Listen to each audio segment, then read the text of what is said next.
Okay, man, are you ready to go? I'm ready to go. Now, come on, now crank this motherfucker up.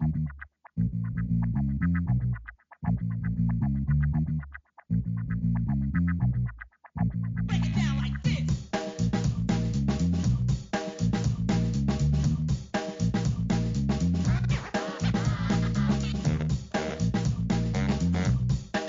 Hello, Internet. Gino, that Pinguino Greco, here again with another episode of Deep Listens. And it's time again for Final Fantasy XIII-2 Bad, Part 2 and the last part, because we're not talking about this game no more. Joining me, as always, on my Final Fantasy Punishment Tour is Chris ZombiePie Redacted. The cockroaches in my ears have been especially loud today. And joining us also for these podcasts, for as long as he's tolerating it, Jeff Rud. There's some amazing deals on some really, really illicit Final Fantasy wall infos on eBay right now. I can get this amazing Tifa straddling Aerith mostly nude wall scroll for it looks 40 by 60 centimeters for $10. That's so Tell cheap. me about the body pillows. What are the body pillows like? What are they going for? Don't see any body pillows, just a lot of very... Let's go with engorged depictions of Tifa Lockhart. Anyway, I'm looking to decorate a game room, and Sure. in looking for posters, it keeps referring me to weeb anfus, and some of these should be illegal. Oh, Yeah. no.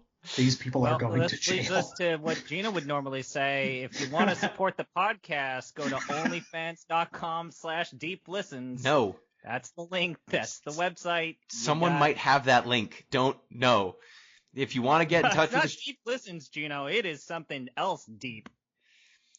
if you want to get in touch with the show, you can do so at Deep Listens Pod on Twitter. Deep Listens. The name of our NBA podcast is already taken on OnlyFans, Gino. deeplistens.libsyn.com. We've got comment sections and deeplistenspodcast@gmail.com, and you can support the show on patreon.com/deeplistens, not smut.org/deeplistens. Big Bill's House of Nasties. Big Bill's House of Nasty. That's a real I'm team. just going to look something up right now. So, Gino, no. I feel like we Smut- got we got off kilter. Smut.org is taken. Smut.work is available for $1.99. That's a pretty good URL. How about smut.party? Smut.group. They got smut.studio. Can you try Smut Studio is .dp, fucking good. .dp. Try .dp. Smut.dp. Is God. .party available? I need to know that. Smut.today. Smut.party? Smut.party is available. That is a very desirable domain. That is someone is trying to flip that for $32.50 a year. No. That is $3,250. No, can't do that. That's too Smut expensive. dot Gotta photos build this is brand, $5. Gino. Deep Listens. Sorry Anyways, to derail this already. So yeah, we're off kilter. I do want to say, Gino, I feel like personally, I, as one, have gotten especially nasty on the Deep Listens. So I wish to actually say from the bottom of my heart, as we will jump into 13-2, I am truly sorry for my conduct. I'm truly sorry for impugning your integrity. I'm sorry. So I've got the food review that's coming up, but while I was thinking about it, meditating quietly, I wrote a song for you, Gino. Oh, God. Jesus Christ. I wrote a song, and it's a good one, okay? What key is it in? Oh, God, that's beatboxing, I think. My name is Gino, and I'm here to say I got a big dick, and I'm here to say... Okay. Sorry, that's the wrong song. Okay, that's gonna wait, get cut no, out? I got it. I can find it. Ooh. It's gonna I be wasn't edited supposed out. to laugh. There was a bit there where I was like going to crumple up a piece of paper to imply that I had read the wrong lyrics, but then I couldn't actually follow through on my joke. It was funny to me, so I couldn't keep it together. I'm glad it was funny to you because no one else is ever gonna hear it. Okay. My name is Gino, and I'm here to say I hate the Knicks every day. You better watch out if you think you're a fan, 'cause I'll take my knife and I'll cut your hand.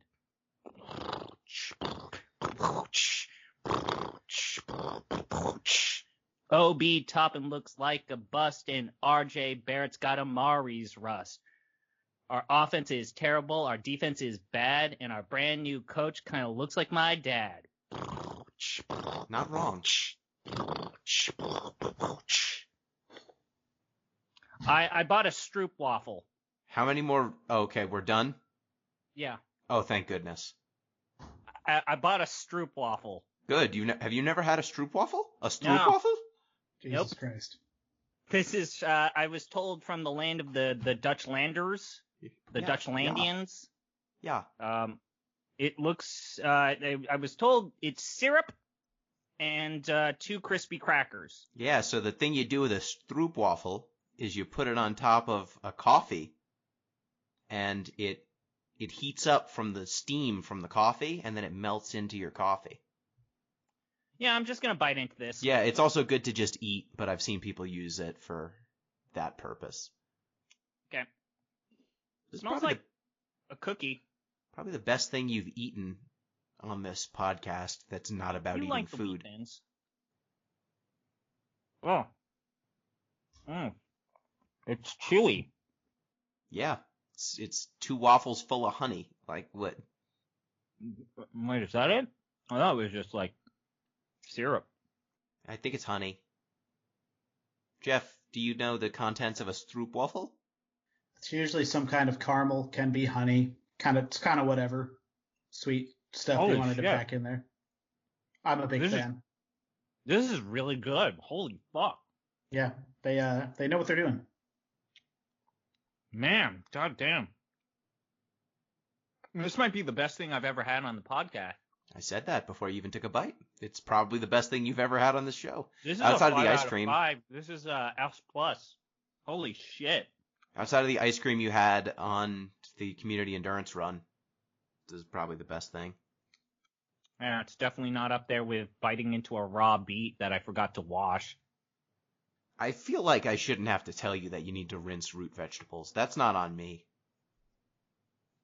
You didn't tell me that raw in general beet was bad and would make me almost throw up on camera. It's bad, but it's not covered in dirt. I didn't even peel it. You didn't tell me to peel it. I mean, in not Hey Arnold, in Doug, they just ate their beets raw. They didn't peel anything. Yeah, this is a 5 out of 5. I don't know how else to say this. This is probably the best thing that I've had. Yep. If it's good enough for Doug Funny, it's good enough for you. How many stars, out of 5 would you give me my rap about you and your love for The New York the Knicks. That rap, the only rap you did. I think that it's like a 2 out of 10. It's not very high. But it was. Did you like the Amari Rust reference in there? I mean, I don't know how RJ Barrett has Amari Rust. I don't know what that means. Actually, the lyrics had Obi Toppin and RJ Barrett swapped, so that was my fuck up. Then that would have made sense. See, when you assemble the words in a different order, they mean different things. Yeah. Well, with that out of the way, Jeff, did you have anything else that you wanted to inflict upon the show? So I'm actually going to ease us into Final Fantasy XIII-2 content. Oh, thank goodness. And I'm going to start by shouting out someone who I generally would not shout out because I hate this sort of content generally. But I played this game largely with my spouse, who is a Final Fantasy fan from the old days, the PlayStation times. And, get through to basically the end of this game, and it's a lot of what is even happening? And it led to some deep YouTube digging, and she discovered a channel in the style of Cinema Sins. Right. Which covers video games. I don't really want to give too much credit to this individual because I think this endeavor they are on is actually horrible. Yeah, I think that they've also outed themselves as being a bit of a shitlord. Sure, like none of that surprises me, so I don't want to necessarily highlight this person's content. However, in watching their 13-2 thing, they made an observation that I'm going to more or less share. So I didn't come up with this, and we'll leave it at that. I want to give credit without giving credit. I'm trying to walk a line here. So what if I told you that there was a video game on the PlayStation 3 and Xbox 360? It's about a warrior from the future who travels to the past to prevent like the end of the world, and he comes from sort of like an apocalyptic sort of vision of the future. The plot also involves like a mysterious girl who's connected to like inherent sort of time travel mechanics in universe. Things are governed by sort of magical rocks and or crystals, which seem to break like normal logic of time travel. And it's all kind of wrapped up with an evil protagonist who's sort of powered, stroke fueled by chaos energy. Like, like that sounds a lot like Final Fantasy XIII-2. Yeah? Is it also... I don't know. Is it also Sonic the Hedgehog 2006? Yes. Yes! I remember. I actually played Sonic 2006. Yes. Awesome. There are disturbing overlaps, perhaps profound. So is Noel between these two? Is Noel the Silver the Hedgehog in this context? Yeah, because Silver's not the evil dude, right? Silver's he's a time traveler, and he's the one that makes Sonic go, it's no use. It's no use. It's no use. Anyway, yeah. So, been reflecting on that for several days, and it's led to me taking this game even less seriously and somehow feeling better for it. Yeah, I think the less seriously you treat this game, the better you will feel. If you try to think about it for even a second, you'll feel your intelligence being insulted. But if you don't, if you just turn off your brain and just let the smooth vibes of Final Fantasy XIII-2 wash over you, I mean, it's worse than being dead. So, that's if we had a most improved sequel category, I mean, it's better than being for the dead. Deep Not worse Listens than being podcast, dead. this would probably win just by pure token of it not being the worst thing that we played this year. It is probably not the worst thing I played this year. Probably. It is the worst thing I've played for this long this year. Do you really? I'll tell you, my man. I played a lot of Final Fantasy XI. I did not play that much Final Fantasy XI, and I will say, Final Fantasy XI, I didn't like that game. We'll get there. We'll have to have this discussion. So let's go ahead and get started on Final Fantasy XIII-2. We'll circle back to XIII-2 and its relative position to 11 in, say, a list ranking all of the Final Fantasies.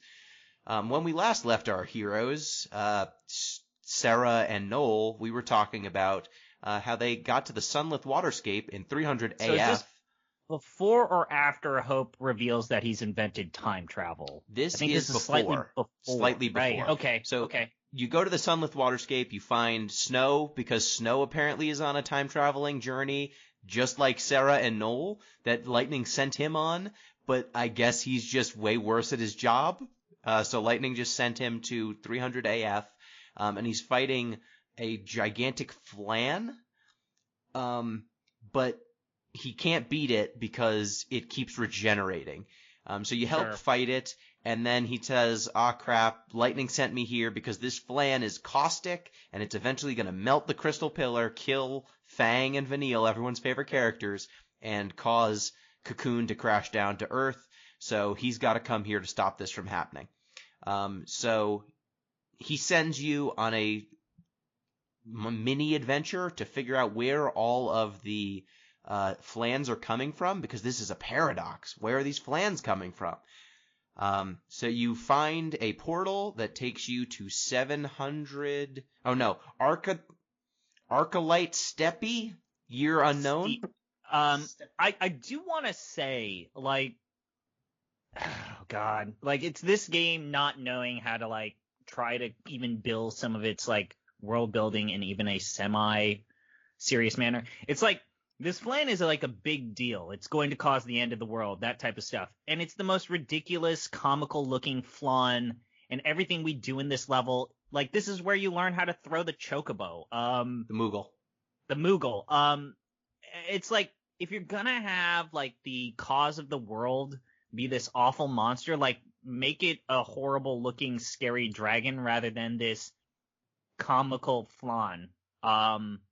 I think it's funny that it's this flan that just no one bothered to destroy, and then for like 100 years it just gnaws on the crystal pillar until it falls down. Like the long term, it feels like the flapping of a butterfly wing sort of reason for the apocalypse, which I appreciated. I like that this level gives you the ability to throw that Moogle because he fucking hates it when you chuck him, and he really hates it when you chuck him for no reason. Oh, and he's yeah. like, you just threw me and there's nothing here, you dipshit. Oh yeah, he hates it. But you get around that too, oddly enough. But what'd you say, Jeff? you get around that too at a point, which is weird.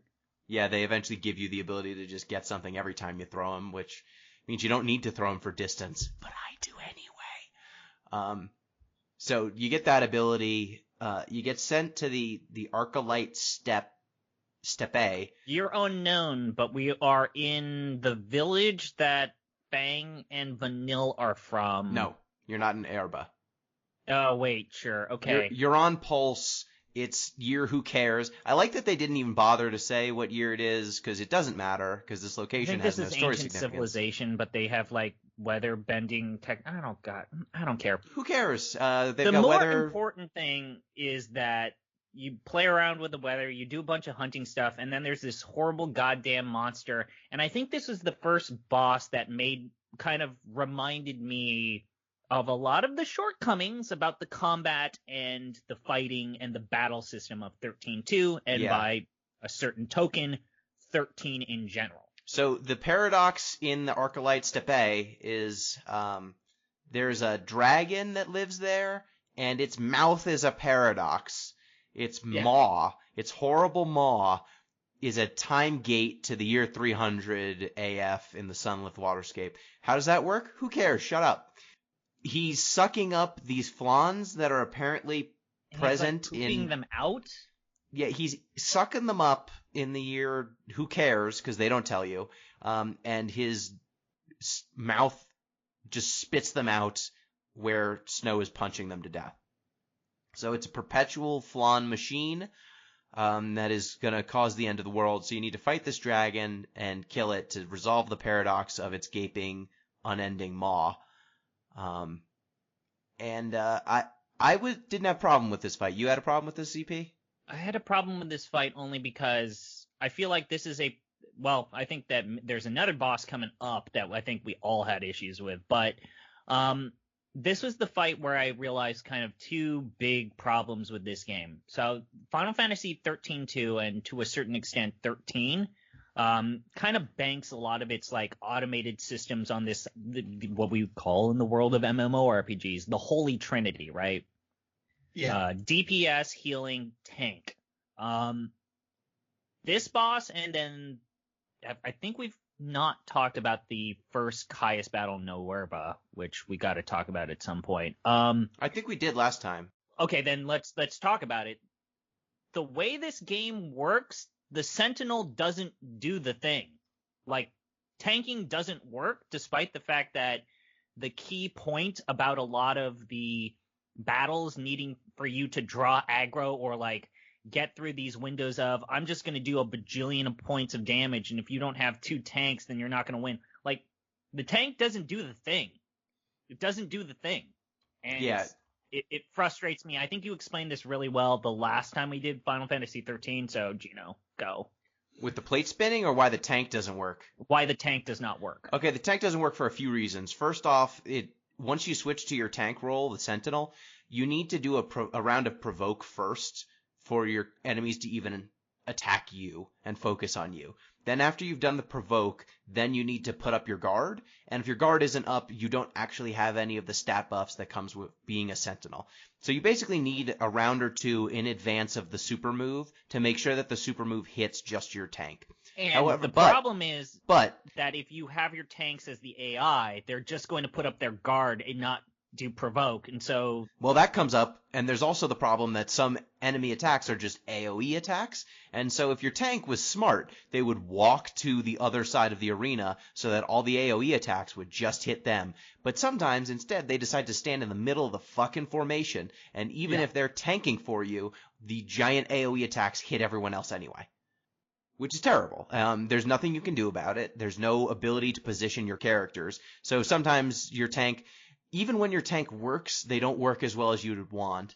And No. some of the times they just don't work, period, for no real good reason. So I basically used the tank maybe 3 or 4 times in a boss fight ever in the entire game.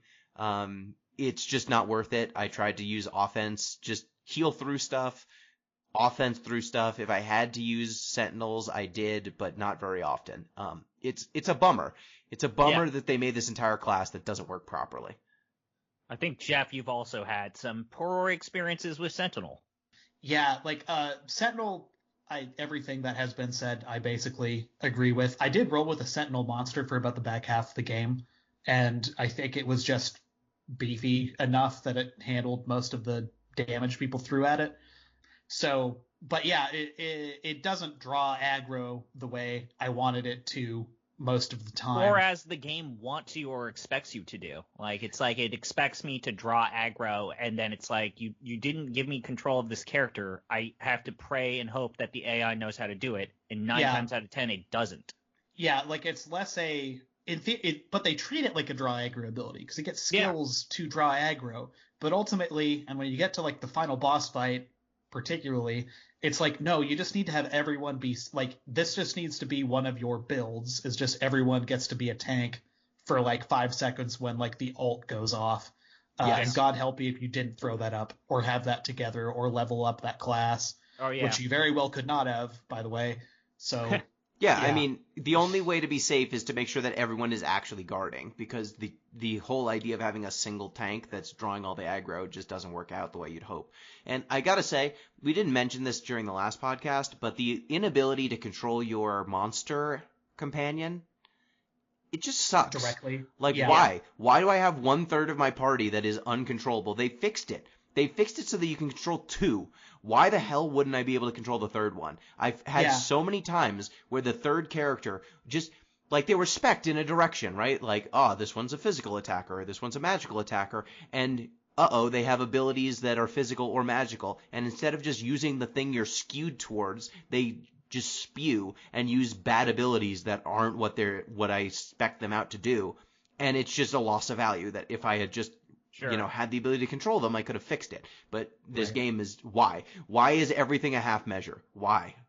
I mean, that kind of leads me to my problem where, sometimes they would have the monster be the healer or the medic, and they would never resurrect characters. They would just pop these, like, low-level cure spells without getting rid of the status ailment. So for this battle, Pharaoh, he, like, casts, like, poison or some shit like that, and it will whittle away on your health little by little. And I had this medic monster thing, Kate Sith, this awful looking gremlin monster, and he just refused to do anything other than pop low level cures. Like, I leveled the character so as that he could do Curaga, Resurrection, Revive, Asana. I gave it all of these abilities, and it's literally not using them. Yeah, it's amazing. Like, they went to so much trouble to answer all of the problems that people had with 13 to a comical degree, like directly trying to answer them. And to have this one character, like this mechanic that they've built into the game with the Pokemon system that they've made, just why? Why leave this gaping hole? And they did, and it's a shame. So after you fight this dragon whose bottomless gullet ends up in another universe, or ends up in another time period, you can go back to the Sunlit Waterscape. Oh, actually, first I think you get dumped off in the Colosseum first. You need to get some fragment there for unknown reasons. Jeff, you're the one that's playing with the DLC. Does the Colosseum, or is it the casino that opens up if you have the DLC? It is the Colosseum. So... cool. I can only really briefly talk about this because I didn't engage with this content very much. But yeah, so I got a whole other node that is the Colosseum, which is filled with battles with all sorts of, like, Final Fantasy V Gilgamesh is in there. Oh, fuck that. The cool, and he's all right. He's silly still. The octopus from 6 is there. The giant thing, I think it's like the hidden ultimate fucked up boss in 8, big robot fucker is Ultima in there. Weapon? Omega Weapon? I'll have to look. There's Is a Arma list in somewhere. So it looks like there's Omega, Lightning, and Amadar. You can fight Lightning. Yes. You can fight And Amadar. Jill Nabat from 13, everyone's favorite character. Yeah, I remember that one immediately. Ultros and Typhon. You can fight Yes. Gilgamesh, FF5 Gilgamesh. You can fight a Poo-Poo from Final Fantasy VIII. Yep. I don't see Ozma. Those seem to be the ones. It's the big mech thing from 8. Yeah. I just forgot the name of it. Right, and Snow's in there. That's exactly what I don't want to spend with my time, because like the last thing I want to do is interact with the combat even more. Oh, this is actually it's Omega from 5. They are just boss fights, basically. I was not at a level where I could even really compete in there, so I didn't really touch it. And if you were able to beat those at any point, you would then have that whatever the hell Pokemon you beat as a thing you could swap over to, which sounded kind of cool. And I don't know, for the people who enjoy this game and enjoy this combat, there's stuff in there that you will probably like to challenge yourself to beat and have. Well, I'm not in that bucket. So yeah, I'm not in that bucket either. And I the problem I have with, and I think that Jeff, you briefly talked about it, is the real fucker of this like Pokemon system is the fact that I always stuck with the lower level Pokemon, because the higher level Pokemon required me to grind enemies in more difficult environments with shittier enemies and lower pickups and lower drop rates. Whereas the easier Pokemon that you pick up at the beginning of the game, you can use the same pickups that just drop like a gazillion ton. And so I never felt motivated to stray away and collect the higher tier animals or things, because it was such a pain in the ass to just level them up. It's like when I can just have this gremlin with 600 magic and this robot dude that has like 2,000, 3,000 health. Like, I never felt like I was motivated to check out the special Pokemon in this game. Like, it was it was a system that almost negated itself. Yeah, it basically asks you to put in an egregious time investment if you want to have the high tier characters, which I don't mind necessarily as long as I can get through the game with the low tier stuff. I just think that it's odd that where the cutoff is, to me, is odd. Once you get to the tier 3, 4, and 5 items to upgrade your monsters, it's just so much more difficult to get those items at all before the very, very late end game. So anything that starts at level 3 or higher, it was almost impossible to level them at all. So I just ignored them because their base stats usually aren't that good. So it's this really bifurcated system where there are these characters that can get you through the early game and could get you through most of the mid game, and then it's just like grind city if you want to have the best party for the late game. That said, as soon as I unlocked Saj in like hour 5 of me playing it, he was in my rotation for like the rest of the game. He was a pretty good. That's like, I guess, my main. This is like going all the way to the end, I guess, but like, I get that there's buffs and debuffs and shit, but they all feel functionally the same, and every fight feels ultimately the same. Like every single fight, and I fought hundreds of fights in the about 30 hours I played of this game. That's not like a amazing unique thing. It's like a JRPG problem, I guess. But like every single fight, I started with a build where I had Sajin as a synergist, and then Noel also as a synergist, and then Sarah as like the debuff class, a saboteur. And I'd let that run for about, as long as it took to get all my buffs up, and as long as it take for Sarah to get like 1 debuff to stick, if not 2, and then just swapped over to a Holy Trinity thing, and then I just let it run for like 5 seconds, and then I won. Well, I feel like this leads us to kind of a point that we made during the Final Fantasy XIII podcast series, Gino, which is you have all of this area, you have all of this real estate for the users and the UI, and I don't think I ever knew what any of the icons meant for the status packs. Yeah. I don't think I knew what any of those symbols meant, and yet I kept clicking the button to put them up. I kept clicking the button to make them be there, but I don't think I ever had an understanding of what they did. Oh yeah, I mean, and the status effects themselves are not especially evocative or interesting. They are a power buff that increases your damage.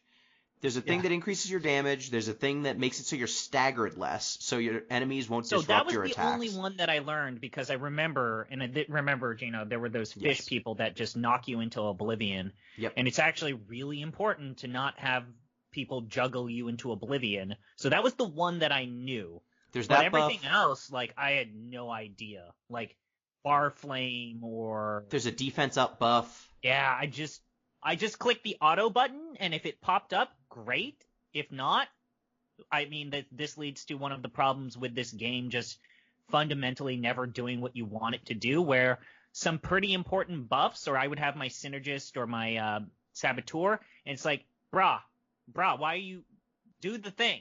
Do the thing that I need you to do. I gave you this wonderful ability that just casts, haste on all of my characters. Oh yeah, there's haste. But you are doing 3 casts of individual haste instead. Yeah. And now your fucking bar's gone. Yes, it's fucking crazy. It does a lot of that. Okay. There's a lot of times where if one character doesn't have the buff, instead of just casting the all-targeting one to reapply it to everyone, they'll just target the single character. Like, the AI just fucks with you a lot in this game, and I understand that there are ways to mitigate it if you directly control people, if you control how much bar is left. But who... And that's like the craziest part of this, as I was watching videos of people who were like, once you start really engaging with the combat, you'll just stop using auto battle by default, and you'll just manually pick shit, which, like, I guess makes the game sort of more like quote-unquote classic Final Fantasy games of old, but none of the systems really gel with that play because it's all happening in real time. It's so the fast, camera's just like so swinging the blurry. fuck around. Like, it's... Like, and then you have that, no like one Gino got said, you got that Pokemon that you can't control at all.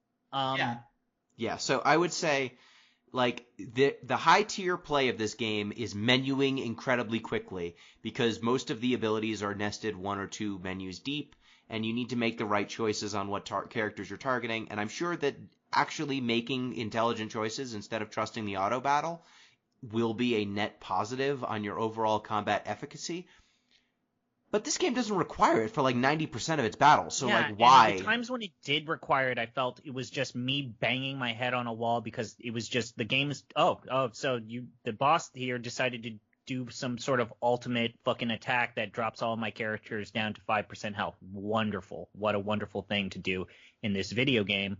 Or it would be situations to where it's like, fuck, okay, fine, Sarah, there's a person, Noel's dead. Noel's fucking dead. Revive him. Why aren't you reviving him? Why are you casting Cure on the fucking Pokemon?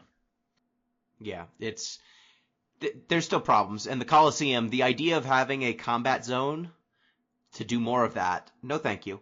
But that said, like, every Final Fantasy game has it, so it doesn't surprise me that it's there. It surprises me that it's DLC. Yeah, that's what I was going to get at, because you get sent to this location, and there's a creature called the Arbiter of Time, who's this creepy ghost man who gives you... It's actually Gilgamesh. Is it? Yeah, it's actually Gilgamesh. Okay, well, he shows up, and he's like, get the hell out of here. Here's a crystal that's going to let you progress in the story, get out of here. And that's all you do in there if you don't have the DLC. So unless there's something I'm not... Maybe if I could have gotten back late in the game, but I had no interest in doing that.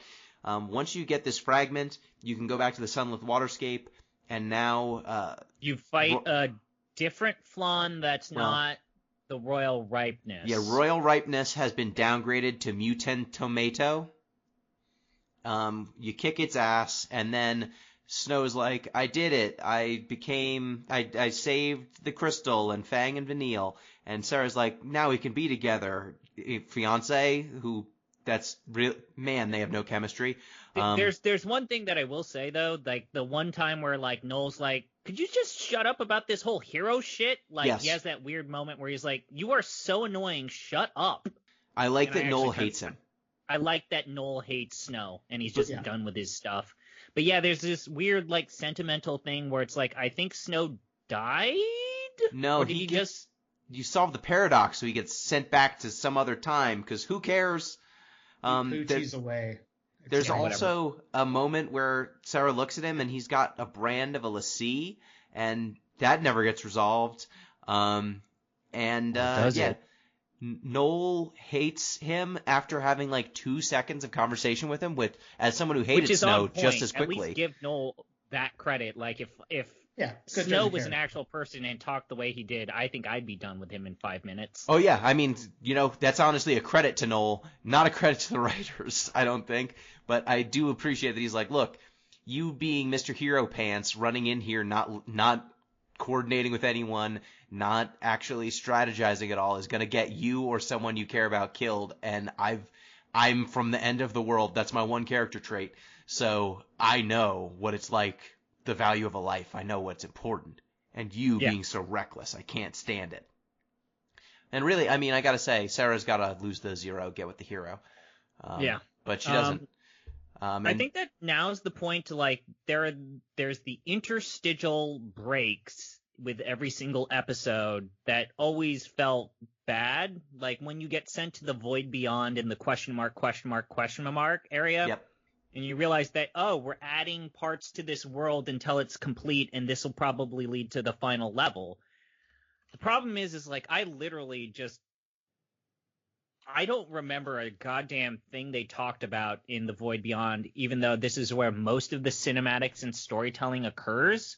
Yep. So I remember that Noel They go to this separate theater in the round sort of and that's space. the weird thing is like, it's like, oh, I guess this is the sign that we've finished an episode. We're just gonna sit here and just twiddle our thumbs and take a break in this void, scary looking, weird, decrepit arena Coliseum shit. Yeah, this nothing space with no grounding, but it's fine because none of the levels in this game are especially grounded. So I was like, well, cool, fine.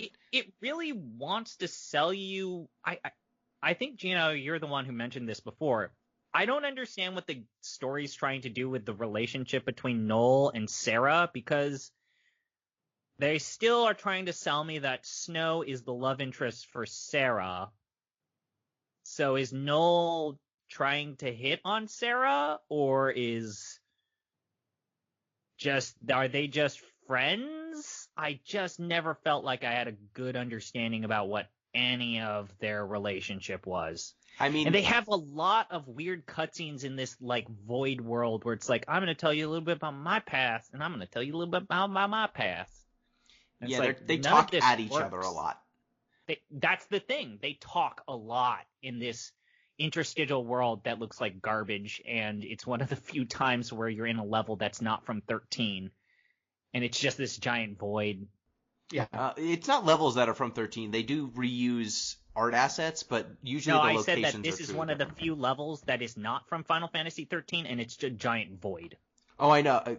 It's besides the point. I think when it comes to Sarah and Noel's relationship, if there's anything I've learned about 13 and 13-2, it's that you can't think about what are these characters' motivations or relationships to each other to explain what their actions will be or why they care about each other, because the game just doesn't give you a good reason why these people are together and like each other or care. It's all plot reasons, so you just kind of have to go off of what happened and then reverse engineer what their relationship was based on what the game forces to happen.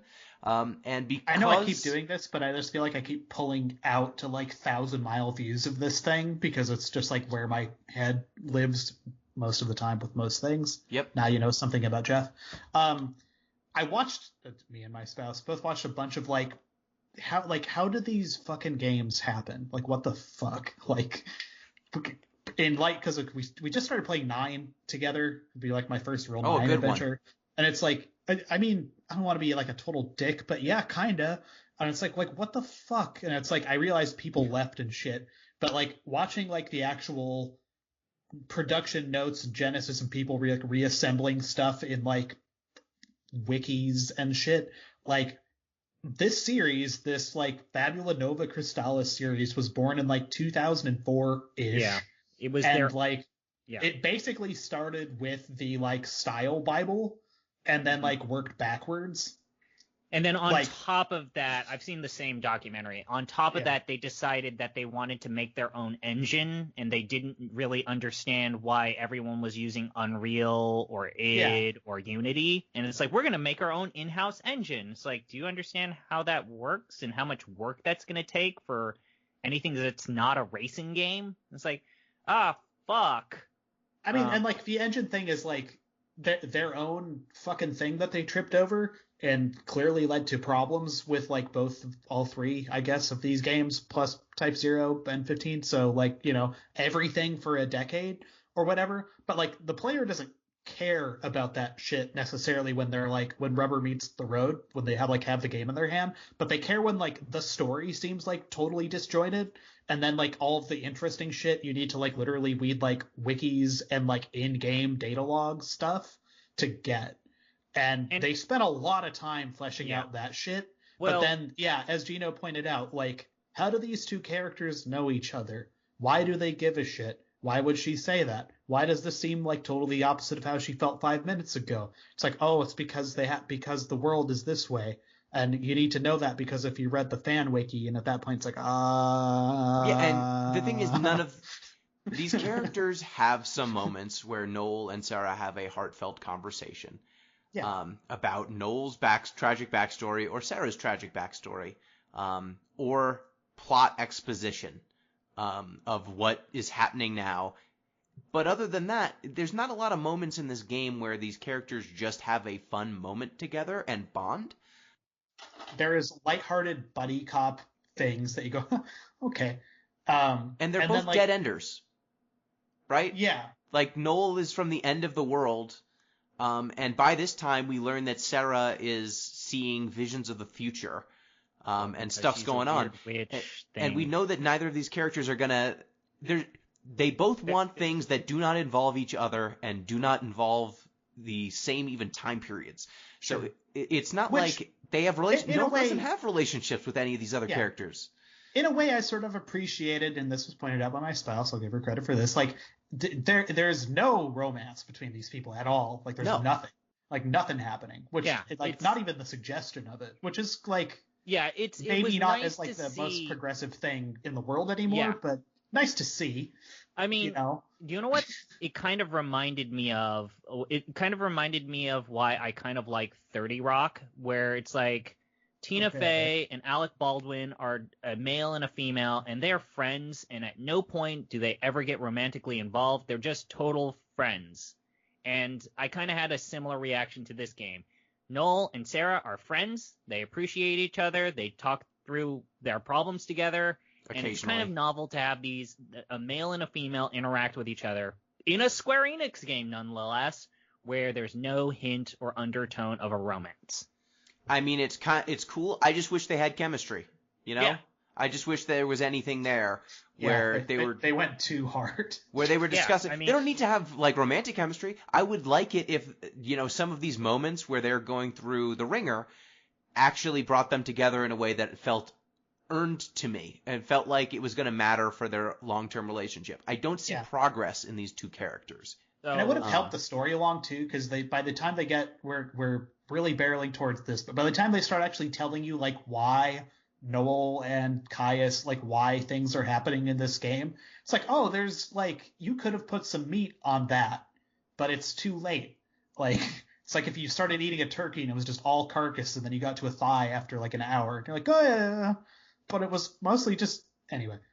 This game is mostly carcass. So you want to talk about putting you through the ringer. Let's talk about the next level. So the next level is Academia 400. 400 F. The worst. It's the worst. So the backstory of this level is that it's in the far-flung future, and Hope has created a fake fal'Cie. Yeah. He decided that, you know what? All that stuff that we fought to kill at the end in 13, what if we made a robot one that we control? That can't go bad. Like Mechagodzilla. But let's make Mechagodzilla have all the same abilities of Godzilla, including the ones where it can enthrall people and turn them into slaves. Let's give it that power. That's a really useful power for my subservient robot to have. Right. So here's why is he so dumb? Why is this like who? I mean, it's not just dumb, but this is like, I know that Jeff and Gino thought that the last level of the game was the worst. I actually thought Academia was the worst level in the game. It's one of the worst. To be clear, I thought Arc Light Step was like okay, like whatever. It was just like the same sort of brown as the rest of it. This is uniquely bad. This is like got the weird stairs that only go one ways. You got the whole shit about Caius running away. And there's from a fundamental aspect, one, you get attacked by hordes of Seath. Like they pop up so often. The encounter rate's the highest. And then Final on Fantasy top of II that, levels here. And then on top of that, they don't give you any CP or gil. Yep. So you're not getting any rewards out of getting through these battles. Yeah. And they're not even that hard. No. They're just ghouls. Fucking fighting. Yeah, and follow up, Jeff, to your question of why to Hope. My follow-up question, how? Yeah. How did he make a god thing that can turn people into Lassie and Seath? How? How did he do that? And then also, like, didn't Hope, like, in the prior level reveal that he invented time travel? So when shit got fucked up, why didn't he just go back and then unfuck the fuck up? Yeah, so... Like, why don't you go back in time and kill Etro? Or, like, you could do any number of things and not remember the thing that made my life really shitty? I'm just gonna do that again. So, Hope... We don't get the Hope time travel thing yet here. I know. But what the Hope time travel... One. You figure that out a little bit later. Hope doesn't have time. Okay, so first the Lassie thing happens. Then you need to go to Augusta Tower. I think we all did the shitty Augusta Tower that just gives you the key card that you need first. Yeah. Awful. Thankfully, we didn't have to double back for that. Then you go to another tower that it's a nondescript office building basically. And you're getting led around by digital versions of the characters who show up in every single environment for no particular reason. Yeah. What's her name? The Hope's assistant, Alyssa. Yeah, so she guides you around, but wouldn't you know it, she's a robot. It turns out everyone in this location is a robot. And guess what? The Caius you've been seeing in Academia and this place is also a robot because the digital fal'Cie that Hope created is the paradox. It has created itself and created a self-perpetuating loop where it can just keep coming back over and over and over again I can't explain it. I will say that this, like, for me personally, the schlockiness of this level was like the one time where it's like, okay, if the entire game was just this level of stupidity, I'm down. This is the right kind of dumb for this stupid game. I mean, but it is such a grind. I could not, like, there's even a boss battle with that Zenobia thing, and then there's a boss battle with the fucking Lassie Atom thing that just looks like horrible garbage, and that boss battle sucks. You fight that so you fight the Proto fal'Cie, and after you fight it, and you fight Atom, which is the name of the Proto fal'Cie because everything in this game is named the fucking worst and most obvious thing. Either it's just undecipherable garbage, or it's like, this one's name is Jesus. Yeah. So, this character, once you fight the Proto fal'Cie the first time, you get a dialogue option. And if you choose 3 out of the 4 options, you have to fight it again. You have to pick Scream at Hope. You got to pick Scream at Hope. Hope is not in this location, by the way. You have to pick this option because Sarah yelling at Hope reaches out across time and causes Hope to, instead of creating the Proto fal'Cie, decide, what if I didn't? Yeah. For reasons. Who cares? My first instinct was to choose that, and I didn't, because he's not, like, I get it. And then as soon as I picked one of the non-answers, I was like, it has to be this. Because, like, I've been playing those goddamn Dark Pictures games recently, and there's, like, basically people have, like, character traits, and, like, if you listen to what they're saying, you should, like, sort of keep those traits. And, like, they had just been pitching a moan about Hope prior to that happening. And I was like, in character, she would have probably just continued to yell at Hope. Like, because this is stupid, and the game acknowledges it, and then you acknowledge that the game acknowledges the thing, and then it rewards you for it. I think it actually worked. I think I'm gonna really, really go out on a limb. I think it may be the best thing this game does. Yeah, I love how fucking stupid and circular the logic is, and I love that there's a payoff. It's great. It's really fucking funny and good. It's the dumbest shit ever. Yeah. And also, let's not forget we're fighting this like horrible, shitty-looking Michael Bay monster that's called Proto-Fal'C Adam. Yep. It's like, okay, fine. I think this game realizes that Final Fantasy XIII was a bunch of nonsense. Just give me all of the nonsense. Yeah, and nothing really landed quite like this. Well, one or two parts did, but we'll get there. Yeah, so this is probably the part of the game that makes the least sense in terms of time travel logic. Or close to it. I mean, none of it makes that much sense. This probably makes the least amount of sense, and the game doesn't try to sell it either. They just, like, I think the MOG just says, like, don't worry about it at some point. The game just says... He does? I think he says, like, we can probably... No, I can try to explain I'm it, agreeing with you. He does, I forgot. Yeah, you probably don't want to think about it. Which, can I just have a little second here? Sure, go. Shoot your shot. If part of your game's story involves you saying don't ask questions about what just happened, maybe your logic is bad. Maybe you've made a storytelling mistake. If you need to write in... I think if you're going to reasonably do that, and I think there's a time and a place for it, but you need to kind of start from a place that like makes sense with that, because otherwise it seems very, very fucking lazy. Oh, this game is just everything that happened. The easiest way to explain what's going on in the plot of FF13-2 was, would this sound kind of cool? Can we do some sort of cool moment with this? Yeah. Do we have the assets for this already? Yes. Is this fine in an isolated storyboard? Because tying this shit together, none of it makes that much sense. Stuff just kind of happens, and... if this was a comedy game, I might not care so much if it was a critique. But it's mostly just lazy writing. It's lazy and convoluted, which you can't do both. You have to pick one. That's why Metal Gear gets by, is because they at least are not lazy for the most part, even if it's incredibly convoluted. So that's my shot. I just hated this entire section. I get why you guys like it, because it's the most absurd and the most nonsensical, but I just couldn't. It was just so lazy. So once you kill the Proto-Fal'C, we go to Academia 4XXAF.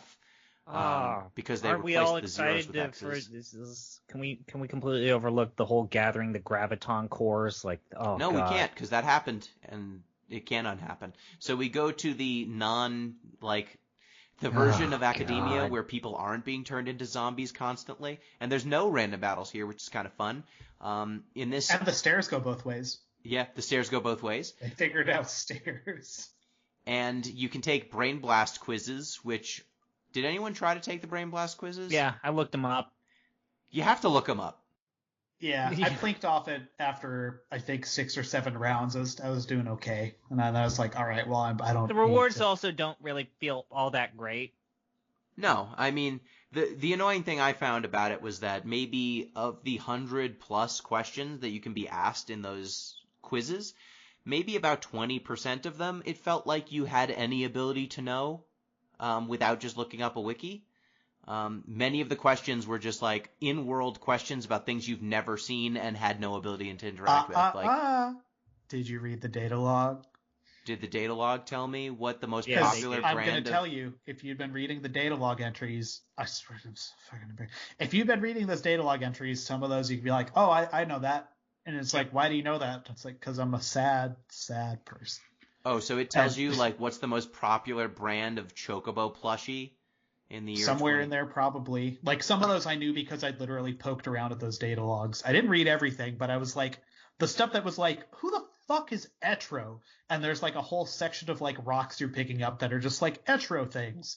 And there's some entries that are just, like, Etro's like this. And the crystals are like this. And it's like, oh, okay. And then literally a trivia thing was like, what's this like? And I was like, oh, I know.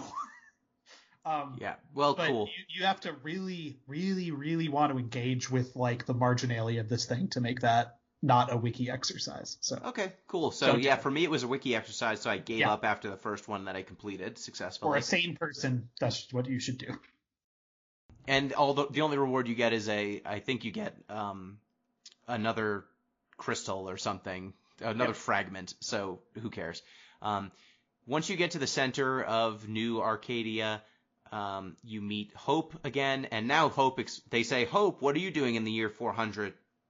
And Hope says he figured out time travel, but it's one directional. He can only go forward. So he basically froze him, like the equivalent of cryogenically freezing himself and Alyssa. He froze himself and Alyssa, and so they are now here with the same character models. Now this is the third location that these same two people have been present in. It's the fourth for Alyssa. Yeah. Or the fifth? She's in a lot of locations. Well, when you're functionally magic, you can just kind of. Well, I mean, also Chocolina is functionally magic. Yep, they don't explain her ability to time travel either. Oh, they most certainly do, but it's in Lightning Returns. Yeah. Who cares? The other DLC. That's the other, like, at a certain point you unlock the casino thing in this, the civilian version of it, and you go there, this is like 30 seconds of content. You can gamble, there's chocobo racing, because remember when you could do that is casino. And Final then Fantasy there's a building you could go to that's just like, oh yeah, we're going to add some card games here. You should come back at some point. It's literally just like it's a crummy commercial for the DLC. Mm-hmm. And then they do that again in like the Battle Coliseum. It's like a crummy commercial for the DLC. Like that's kind of cheeses me off. It's just like embarrassing. That's like EA levels of shit. Well, I mean, era. We'll talk about it, but like the ending of the game, which we'll get to soon, is also some cheese.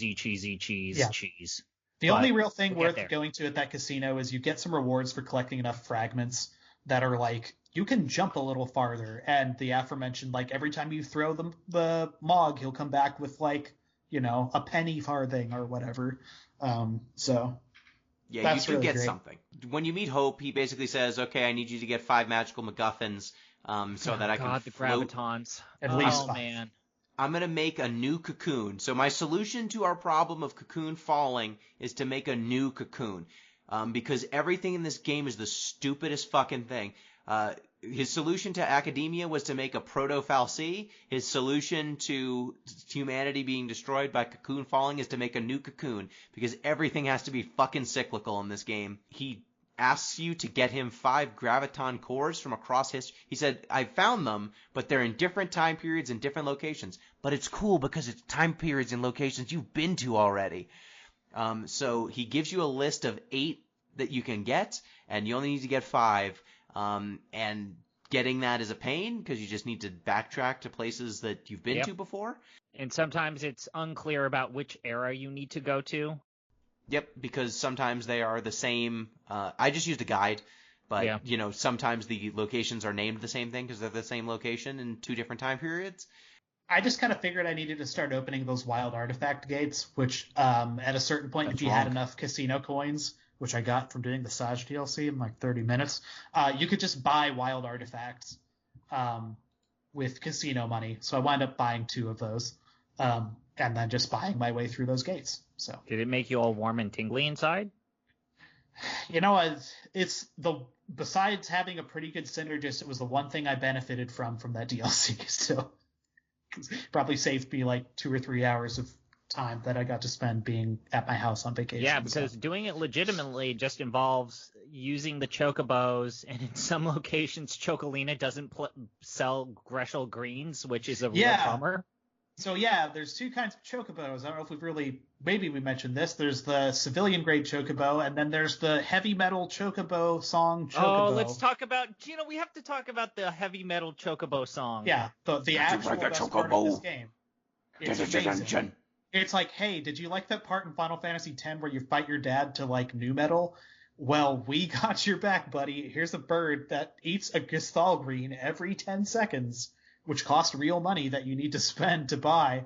And you need to ride this fucking bird to go to places so you can hit R1 so you can, like, grok the magic sort of translucent rock that you need to progress this game after you find it in the overworld wandering around. I will say, at least they give you the chocobo, which allows you to circumnavigate random encounters. Yeah, fair enough. So, like, this whole graviton stuff is, like, the one time where you kind of sort of explore environments without needing to fucking deal with a random encounter every 5 seconds. And you also need chocobos to get to some of them. But whoever decided to have alternate versions of the chocobo, one that just burns your money every second, why? Who is benefiting from that? What is the good reason for that? What is the balance reason? This game already has a too high encounter rate. The fact that I have to pay to ride the chocobos at all is a pain in the ass. It's a pain in the ass to have to find them in the world before I can ride them. It's even worse is the fact that you don't get access to those chocobos until after you resolve the story shit of that level, right? Yes. So in most cases, you yes. do already have to fucking get through a mountain of bullshit just to get this thing that is connected to the economy that you need to invest your time and money into. It sucks. Yeah, so the chocobos in this game suck, and the heavy metal song sucks. I won't hear that. I think it's actually pretty fun. I think it's a fun, dumb thing. I mean, if you're not going to spend time talking about the new metal stuff in Final Fantasy X, then you shouldn't complain about this. I thought it was the dumb thing. It is a dumb thing. It is a fun, you know what, in the long list of different variations of chocobo songs, Mambo de Chocobo, Hip Hop de Chocobo, all those, you know what, new metal de Chocobo is fine. Yeah. It's fine. Anyways, episode 5. Yeah, you get to episode 5. Beyond. So after you've... Oh, that's right. This is where you have like a weird conversation with Caius. Yeah, so you give Hope the cores. He's like, give me a couple hundred years, and I'm gonna give me some time, and I'm gonna float this cocoon, and everything's gonna be fine. I'm gonna save humanity. And so you go to the last time gate, because that's the last place you can go, and every time gate is always pointing you in. I mean, you just use all the time gates. Beyond, that's it. Yeah. I have a question. Yeah. Sure. So you could feed him. I got some other item from somewhere. I forget from what it the was. casino. You can get some sort of a special nuke. rock. Yes. Yeah. And I fed him the special rock, and he said, "I will forge you a weapon. Yep. Just it'll be around when you need it." I was like, "Sure." I bet he's just gonna he will just. The game will be fucking lazy. I'll be in the last fight. Hope will show up in like a DeLorean and be like, "Yo, got your machete. Use this." And it's like, "Cool, thanks." That didn't fucking happen. Should I have hit him up again at some point and been like, "Yo, where's my sword?" So you talk to him twice. He'll say, "Oh, you've got the thing. I can make you an ultimate weapon," and he basically will make an ultimate weapon for either Noel or Sarah, and you can buy 2 of those nuke weapon or whatever, and Hope will forge 2, one for each of them. The ultimate weapons that he makes for them rely on how many fragments you've found. So the more obsessive you are about collecting the collectibles, the stronger they become. And if you're not obsessive about collecting everything, they're actually weaker than the ordinary weapons you can buy. Great. Awesome. So yeah, it's basically a reward for being obsessive playing this game. Which I was not interested in doing, so fuck that. Finally, another grindy thing they could add to Final Fantasy XIII-2 to pad the runtime.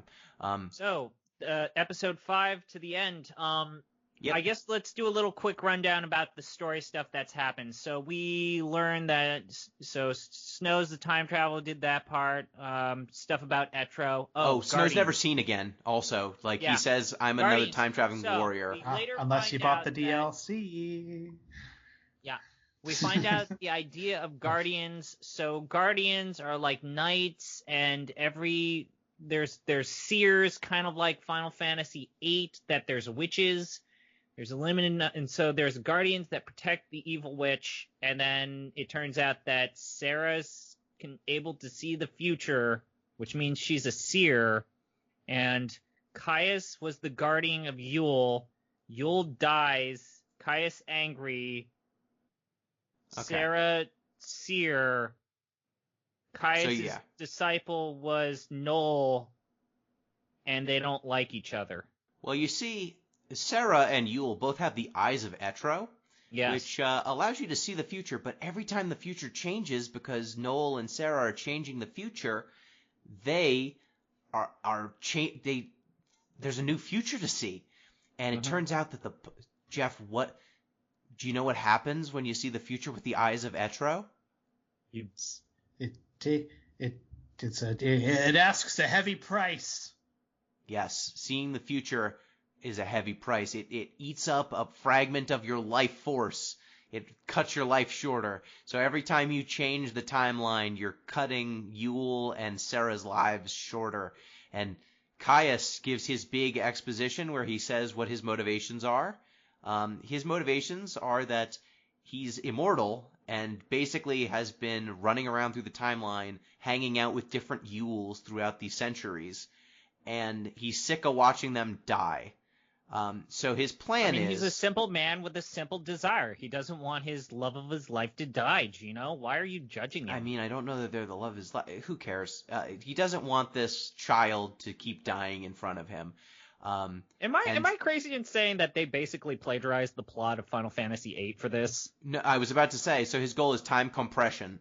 And Gino, if you had done the Captain What's His Bucket, you find out that the most popular movie in the world of Final Fantasy XIII is I forget it. It's like it's the Sorcerer Knight, and it's literally just a giant reference to Final Fantasy VIII. So Final Fantasy VIII exists in the world of Final Fantasy XIII-2. I mean, that makes sense because basically it's Caius' the goal Sorcerer's is... Knight, and the movie itself is the characters are called Zephyr, and is played by a character by the name of Laguna Lore. Sure, yep, references, That's great. fucking amazing. Yeah, so... Which celebrated movie introduced the Gunblade, a now popular toy among kids? Cool.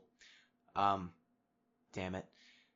So yeah, his goal is time compression, like FF8 style. He wants to kill himself because his heart is the heart of chaos, which is also the heart of Etro.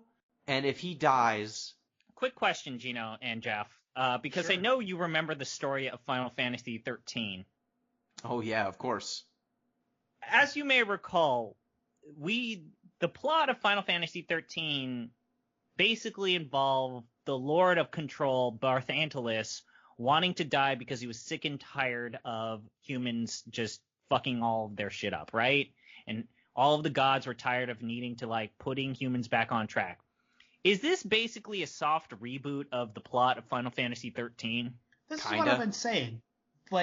Kind of. I feel like between these, for all the fucking time and effort and thought, clearly a lot of thought, they put into the lore of this shit, this may as well have just been one game. One better game, maybe. Because they just kind of blow a bunch of shit up, make up a bunch of shit, overwrite the events of the last game, give everyone a bunch of character traits they didn't have. Yeah, It's that's true. They come up with an entirely new pantheon, with entirely new gods, with entirely new powers, entirely new motivations, a basically different setting for the most part, and then they decide to tell a very similar story with all of the same flaws. Way to go. Pat on the back, everyone. At least combat's less bad this time. Caius has some motivations, at least that make sense. He has a good line where he's like, I'm just tired of watching Yule die in my arms. Cool. Why that motivates him to end the world? Yeah, it's not like we understand his relationship to Yule. No, we just know that he's protected her throughout the years, and that's supposed to be enough. Because, characters are exactly what their job title and what the 3 scenes you've seen them in says they are. And, it's how dangerous is the world when there's only 3 people in it? Which is what it basically implies is the last human beings in the entire fucking universe apparently are Noel, Caius, and Yule. You've met them all. That's... I understand, where you get into that hole telling a story, but it's ridiculous anyway. Yeah, and it's also ridiculous. Caius, every Yule, they look the same, and they all have perfect knowledge of the future and the past. The only difference between them... that was the thing that always got me is it's a different Yule, but it looks exactly the same. If there had been little visual cues to suggest that, this is a little bit different. This Yule is got blue hair, but they didn't put in that effort. I will say, when you get to the dying world, I thought that some of the level design, the use of the limited palette, that red sky image as you're getting out of the cave, I thought was a nice visual peace. But then again, we want to talk about, I know that this is a tired and true term, the ludonarrative dissonance. It's like, there's Chocolina in an alcove trying to sell you shit. Yep. Being Chocolina.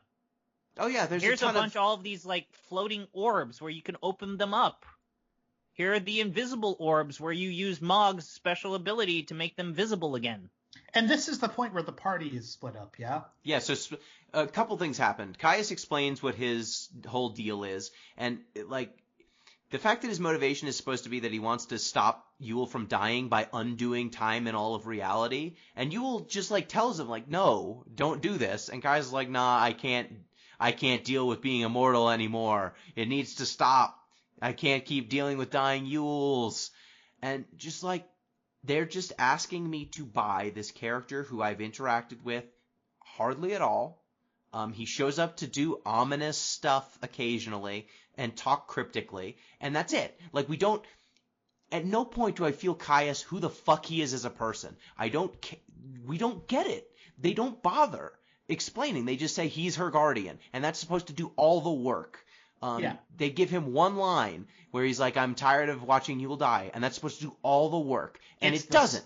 It's the start of something. It's like you could have scaffolded from there. We could but you really, really, really, really needed more. It doesn't work. It is unsuccessful. It's a 40-hour game. Other games, other Final Fantasies do this. And at this point, we're 25, 30 hours in.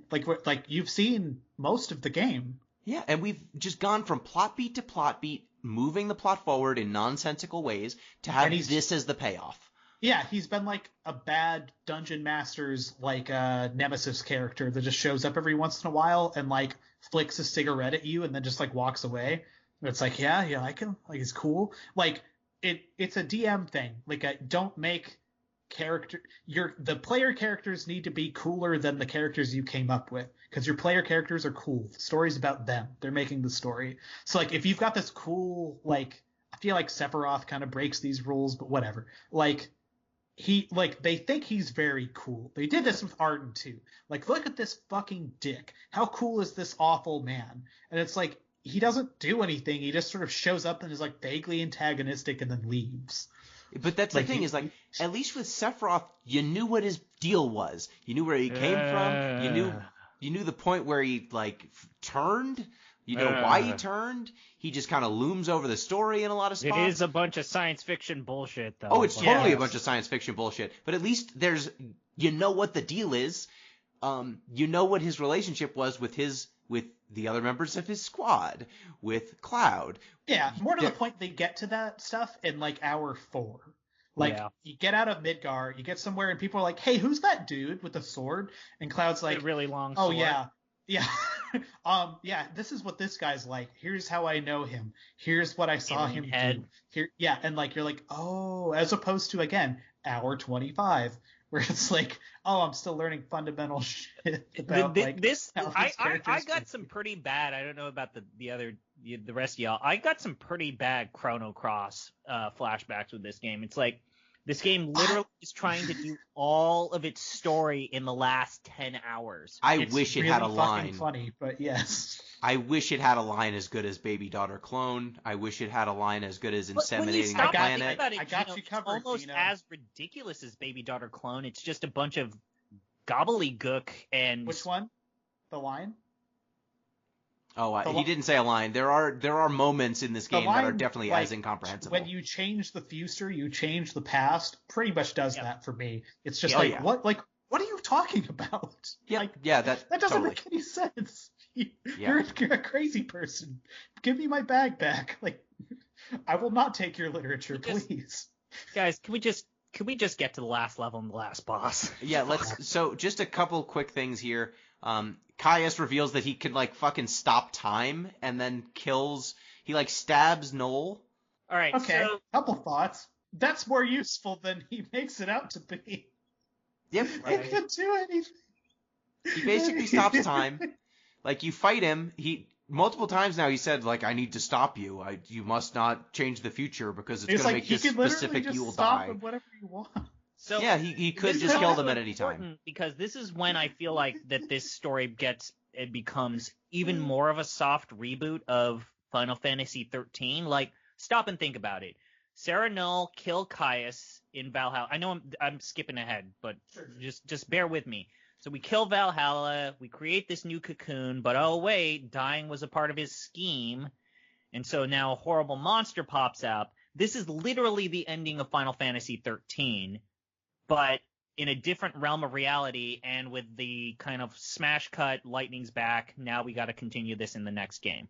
That's true, and I just want to say, dying being part of Caius' scheme, he says it to you. I want to die. Tells you. They tell you this. They tell you that he wants to die. That's exactly, remember, just like 13. The exact same thing in 13. Barthantos is like, I want to die. Do it. You're going to kill me. Then we kill him. The only difference is that there's a consequence to killing Caius, whereas when you kill Barthantos, we're done.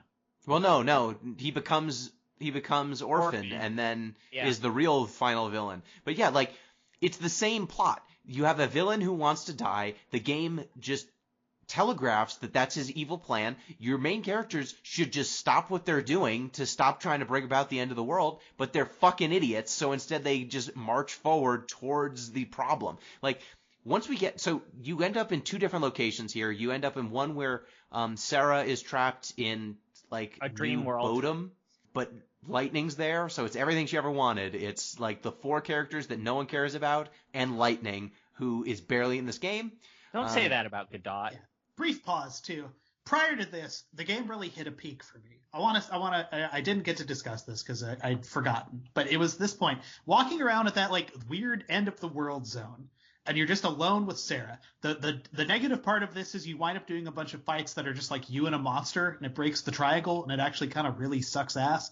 But there's also just like these weird translucent people who like were apparently like the other last people who died. And you just walk around, you find them with your Mog. There's Nier Automata music basically playing in the background, just like light music and vocals, which is weird still in a Final Fantasy game. And you just hit R1, and these ghost people just go like, oh no, I don't want to die. And then they just like fall to the ground dead. Yeah. And it's like, this is such a fucking powerful, awesome mood, and it's so weird and Yoko Taro-esque, which I realize I'm like the last person who likes that, but I liked it. And I was like, man, this, like, give me more of this. Like, this is I actually agree with you, Jeff. Cool. Like, I feel like it's a weird goddamn visual. It's a damn shame that there's nothing else in the game that's as challenging or just weird, right? Yeah, like, I wish they'd kept going with that energy instead of what they did, which is like almost the exact opposite of what I would have wanted. Yeah. So anyway, what are you gonna do? Yep. So instead of doing that, they decided Sarah breaks out. So you get a choice between staying in the dream world or snapping back to reality. And I chose to stay in the dream world first. Yeah. You can end the game. Well, this is the weird thing is like this is when the game even becomes more of Nier Automata, Jeff, where there are different endings. Like there's a specific ending for saying, no, I want to stay in the dream world. There's an ending in which people turn into robot monsters. There's like weird ways to create fail states that lead to these weird kind of like Chrono Cross-esque endings. Yeah. Very generous, but yes. Yeah, I mean, they exist. They certainly learn from other games that have done this sort of thing. Sorry. Yeah, games that they made. Both of them do it. Chrono Cross and Chrono Trigger both have multiple endings. But after you decide to move on with your life and realize that this is not the reality, you somehow end up in Noel's dream world. And something that's super unclear here is that these two locations, the New Bodum and the dream world for Noel, like they're ostensibly dream worlds in these characters' psyches, I guess. But they're also locations on the timeline as well. Like, you can go back to these places, and Mog is in there with you. So it's really unclear where the hell these places are at all. Like, are they a different time period? Are they illusions? We don't know. The game doesn't explain.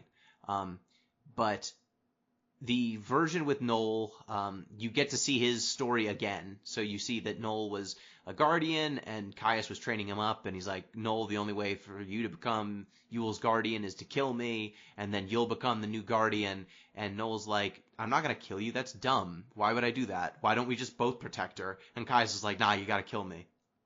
And then there's they don't have a discussion. Noel's like, I'm not going to kill you. And then Caius is like, fine. And then he leaves. Well, remember, Gino, that Final Fantasy XIII-2 got 2 novelizations. We've got Final Fantasy XIII-2 Fragments Before, in which you follow the backstory of Noel and Sarah.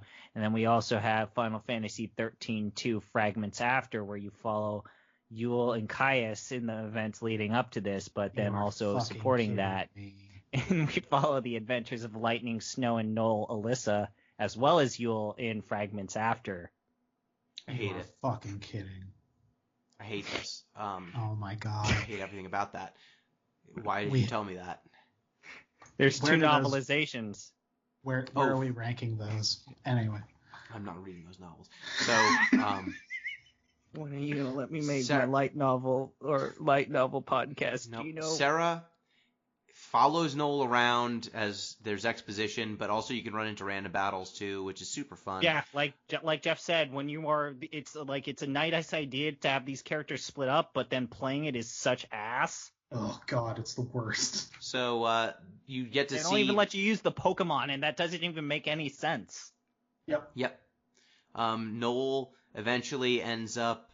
You get to follow what happened to him immediately before the events of the beginning of 13-2. He tries to make a birthday party for Yule, then Yule dies on her birthday, and he's like, no, you can't leave me. And then he wanders around the end of the world by himself until he's pulled up to Valhalla by Etro, and then the adventure starts. So we get to see Noel's tragic backstory as the last man alive. Caius just piecing out on him seems real rude. We get to the worst level of the game, which happens to be the end of the game. Yep, so we get to the section right after this. After you reunite Sarah and Noel, we go to New Bodom 700... Oh, wait, no. We do go to New Bodom 700 AF. Yes. So New Bodom at the end of the world. And then you get to the Promised Eternity, which is the last section of the game, which is Academia 500 AF, where Hope has assembled the ability to launch Cocoon. He's going to raise the new Cocoon right before the old Cocoon falls. And in order to do that, you need to navigate a jumping puzzle. So, yes, it's a jumping puzzle. I feel like we may have slightly different reasons for why we hate this fucking thing. Maybe. Yeah. Does anyone like this thing? No. I don't hate it, but I don't hate it as much as you. I thought that there was a pretty easy solution with the jumping part, with the anti-grab jump skill. Yeah, the jumping is trivial. The jumping they is give not you a the problem. floaty jump. I just hate the timing of it. I hate that I have to wait for the pieces to snap into place, and if you don't run fast enough or if you fuck up on the jump, you have to go back to checkpoints. It's an RPG with a bad jumping mechanic, and they decided to have a jumping section at the end of the game. They even generously provide the prompts of where you should be standing at in terms of where to do the jump. But okay, fine, sure. Yeah, none of it's the platforming is not hard. It's the waiting part. Jeff has a belief. I hold this to be true. Anytime a video game is making you sit around and wait for literally anything at all at any point in time, it's fucking up. And there's a lot of waiting around here, and that's just fucking up time. I would take my developer aside and I'd say, what? Absolutely fucking not. Your shit's in a box outside tomorrow. Don't come back to this office. Turn in your badge. Fuck you. It's bad. I'm just saying that I thought that the weird elemental beasts that just wipe out your party for no goddamn reason in particular were way worse than the platforming. The actual fights. I wasn't there yet. I wasn't done. I also hate that the random battles in this section. The random battles in this section are a step above everything else by a significant margin. I hate that in these platforms that you can fall off of, they sometimes spawn enemies on these platforms with you. So sometimes if you try to avoid them, you just fall off the fucking world. You get into weird, things will spawn and they'll be literally on a different like y-axis than you, so you can't hit them in time to get the haste bonus to fight, and that's how you'll die. Like those weird horses where, I mean, if you that if you kill one and you don't kill the other, it does split and then it basically revives its comrade. Like it's the mini boss exposes every single problem with the combat system, which is like you don't have direct control of these little robots. You can tell them what to do. Usually they do what you want, but they get around to it. And getting around to it's usually fine, but these you've got like some fucking timing you gotta do. And if they don't like, feel like it or whatever, you'll just fight those things like I did for like half an hour. That ultimately culminates, I guess, that it comes to a breaking point to the final battle in the game, which is just the cheapest bullshit. Another thing on those horses, one of them is immune to ice, the other one's immune to fire. So if you have this is a good point. A commando, if you have a Ravager that is attuned to one of those two types, they will not be able to damage the other one. They will actually heal them. So like I had a gremlin. This is an important thing is like even when the AI makes a mistake, it keeps making that mistake. I had my AI commando or Ravager like still cast ice on the ice monster. Like it refused to learn that these distinct bosses have very clearly communicated that we've already made the mistake. Learn from the mistake. Yeah. And so this is actually the one boss where I actually did switch manually back and forth, switching the leader so as that I could just queue up the right magic and then cast haste. But then again, just gets back to the idea that I have this Pokemon that's just fucking around doing the dumb shit. Yeah. Sometimes healing the monsters because they absorb the equal affinity. Yeah, so I had a gremlin. This whole environment is all like I hate the way this looks. It was the most like illegible shit, like visually. Like everything is this sort of bloomy, sort of like amber Well, Jeff, color. It's also a reference to the end of Final Fantasy XIII where we're in the pink corridor of doom. Remember the pink corridor of doom, Gino? Yeah. I do. It fucking sucked. So, yes, it looks visually unappealing. It's hard to tell what's something that you can jump to sometimes because there are floating blocks below you and above you. And sometimes because they're rotating, I don't know whether it's something I'm supposed to try to jump towards or not. So that all sucked. Once you get through the jumping puzzles. Oh, and also when you're fighting those weird horses, Yule's just in the background saying like, don't fucking kill Kaya. Oh, that was like it's the a one mistake. part that I liked. It's like, this is kind of and just starts repeating herself. I was like, Yoko, you've done it again. Yep. Oh. Just repeating the same lines of dialogue. Hey, bro, Just don't kill my nothing. bro. Yeah.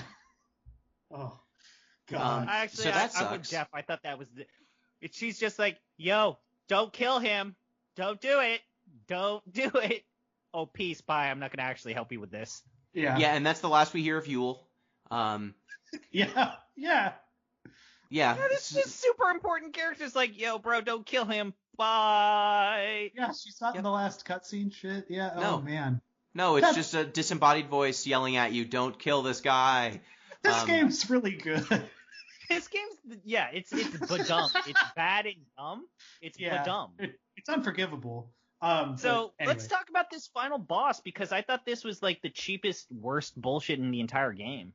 Yeah, so the final boss, you arrive at Caius, and Noel's like, Caius, I'm not going to kill you. Stop trying to end time. Yule wouldn't want you to end time. And Caius is like, nah. How about I summon a giant Bahamut? Fuck you. But what if I summon 3 Bahamuts? And you have to fight 3 Bahamuts that all suck. And it's the first time, Jet Bahamut, and then there's 2 other Bahamuts. And if you wanted to get the full Final Fantasy XIII experience, it's this fight, because this one you actually need to spin the plates, and there are multiple enemies, and they have incredibly powerful hitting attacks, and you really need to be on point with all your paradigms. And as I said in the last podcast, the parts of this game where the fights require the least of you are the best ones. The ones that make you actually engage with the mechanics suck the most. I kind of figured this was coming, because in that zone prior, there's that awful fucking giraffe horse thing we already talked about, and then those proto behemoths that would get summoned and like are motherfuckers, And I was like, right, I need to like optimize some builds a little bit. And I actually got through this entire game up to this point without looking at guides. But this was the point where I was like, all right, like after I died 3 times, I was like, I just want to get through it. I don't care. Uncle, let's have a look. And it was like, right, here's the builds you need. You just need to do these 3 builds in terms of your paradigms. And don't fuck around with it at all. Don't mess with this formula. You'll probably be fine. And it's like, okay, so this is just like all down to execution. That's all it is. It's just raw execution and basically mastery of like this game's systems. Problem with that, doesn't ask that of you up to this point. Doesn't really ask it of you even going through that prior environment. You can kind of kludge your way through that horse fight eventually, which I did. Like I figured it out. It's like, right, I just need to kill them in time. This one, you need to just execute.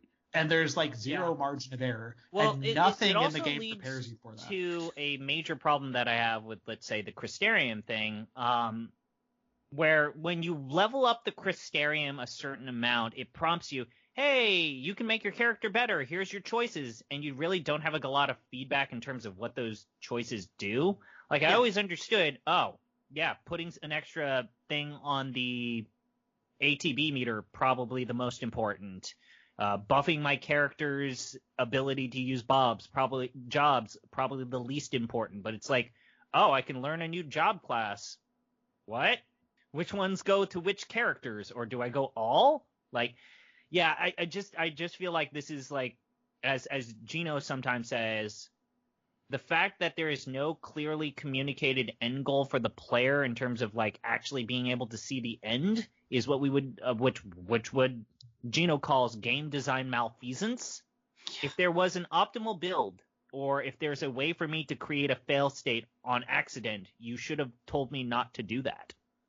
Yeah, you can get stuck in a perpetual state where you're not making forward progress or dying. Though at least in this game there's wounds, which will eventually kill you. So there's at least a terminus. But I think that one of the big problems I have with 13-2's combat system is that outside of the special moves for the monsters, there's not actually any independent flair to these characters. At least in 13, the characters 13 had those special abilities, right?